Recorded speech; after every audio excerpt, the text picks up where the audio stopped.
आप सभी को नवरात्रि की बहुत बहुत शुभकामनाएं। नवरात्रि की पूजा हर घर में सभी लोग अपने अपनी शक्ति और सामर्थ्य के हिसाब से जरूर ही करते हैं।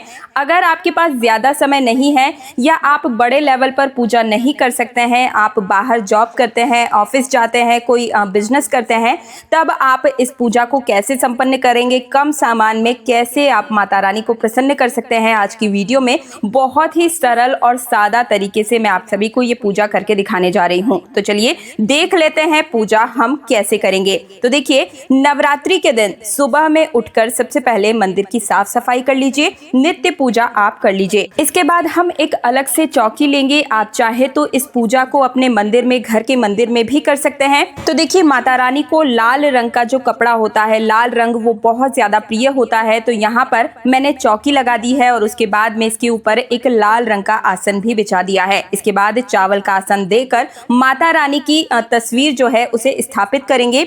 आपके पास फोटो या मूर्ति जो भी है आप उसकी स्थापना कर सकते हैं। इसके बाद प्रथम पूजनीय भगवान श्री गणेश को हम यहाँ पर विराजमान कर देंगे। अगर आपके पास आसन नहीं है तो आप चावल का आसन लेकर भी भगवान गणेश को विराजमान कर सकते हैं। इस पूजा में कलश बहुत ही विशेष महत्व रखता है, लेकिन यहाँ पर हम बड़े लेवल पर पूजा नहीं कर रहे हैं, तो यहाँ पर मैं सूक्ष्म कलश है उसकी स्थापना करूंगी।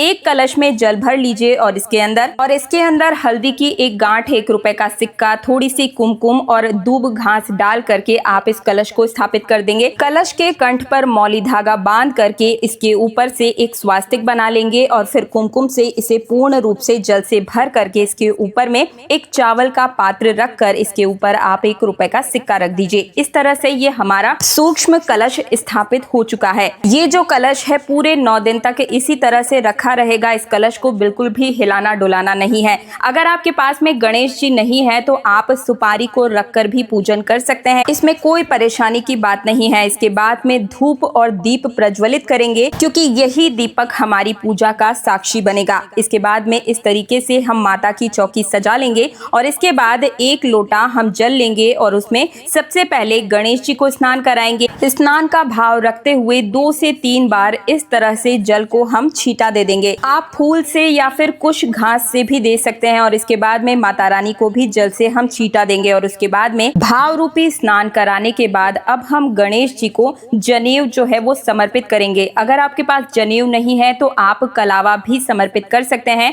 जनेऊ में थोड़ी सी हल्दी लगा करके आप इन्हें भगवान श्री गणेश जी को समर्पित कर देंगे। इसके बाद में ओम वस्त्रम समर्पयामि मंत्र का जाप करते हुए आप कलावा या फिर जो जनेऊ है उसे समर्पित करेंगे और माता रानी को भी फूलों की माला और वस्त्र समर्पित करेंगे। अगर आपके पास गणेश जी और सुपारी दोनों ही नहीं है तो ऐसे में कलश के ऊपर जो आपने स्वास्तिक बनाया है उसे भी गणेश जी का स्वरूप समझकर आप पूजा कर सकते हैं। इसके बाद हम लाल रंग की चुनरी माता रानी को ओढ़ाएंगे। लाल रंग की चुनरी अवश्य ही ओढ़ाएं, क्योंकि माता रानी का ये प्रिय रंग है और जिस प्रकार से हम वस्त्र पहनते हैं वैसे ही माता रानी को भी चुनरी हमें जरूर ही ओढ़ानी चाहिए। और ये देखिए दोस्तों, माता रानी कितनी सुंदर दिख रही है। अगर आपके पास चुनरी नहीं है तो ऐसे में आप वस्त्र रूपी कलावा भी ओढ़ा सकते हैं। इसके बाद हम सभी देवी देवताओं को टीका करेंगे। तो देखिए, यहाँ पर लाल रंग की रोली से हम टीका कर लेंगे। सबसे पहले भगवान श्री गणेश जी को टीका लगाएंगे और उसके बाद माता रानी को लगाएंगे।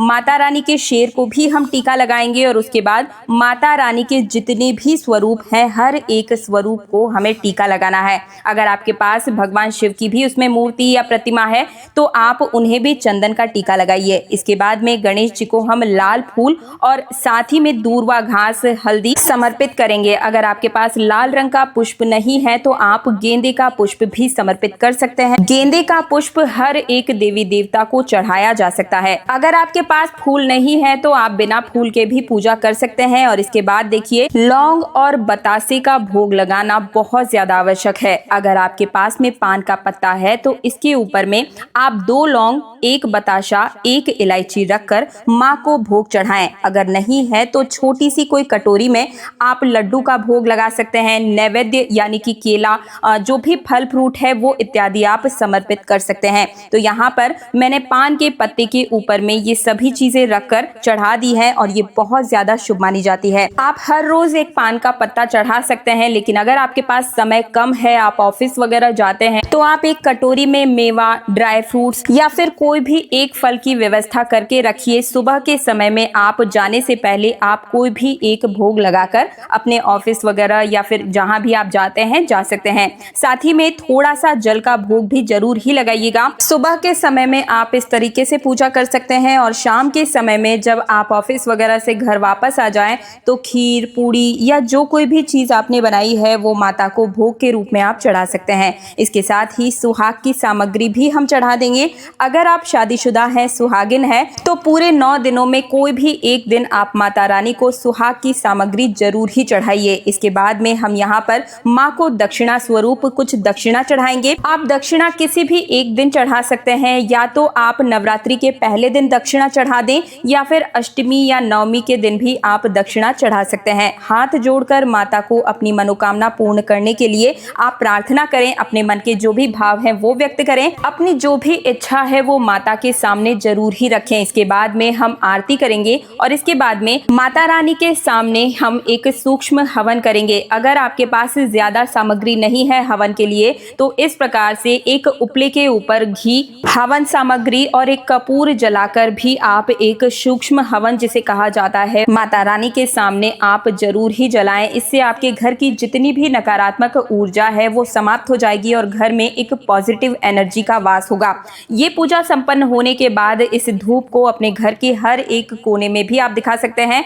अगर आपके पास इतना भी समय नहीं है कि आप हवन कर सकें तो आप सिंपल कपूर भी जला सकते हैं, यानी कि अग्नि प्रज्वलित करना चाहिए हमें और अग्नि में कम से कम 2 लौंग की जोड़ी को घी में डुबोकर हमें आहुति देना चाहिए। इसके साथ ही आपने जो कुछ भी भोग में चढ़ाया है, चाहे बतासा हो या कोई भी चीज जो भोग में आपने चढ़ाई है, थोड़ी सी आहुति आपको जरूर ही देनी चाहिए। अगर आप प्रॉपर तरीके से हवन नहीं कर पाते हैं तो ऐसे आप सूक्ष्म हवन भी कर सकते हैं। सुबह या शाम के समय जब आपको समय मिले आप इस तरीके से कर लीजिएगा, लेकिन सुबह के समय करना ज्यादा अच्छा माना जाता है। इसके बाद हम माता रानी की आरती करेंगे। आरती करने के बाद में पूजा में रही हुई कमियों के लिए हम माता रानी से क्षमा याचना मांगेंगे। आरती जो है वो सबसे आखिरी में होती है, तो इससे पहले ही आपको जो भी पाठ करना है, ये देखिए दोस्तों, इस प्रकार से माता रानी के 9 दिनों के लिए अलग अलग 9 प्रकार से पाठ होते हैं। आप हर दिन एक एक पाठ कर सकते हैं या फिर आप दुर्गा चालीसा का पाठ कर सकते हैं।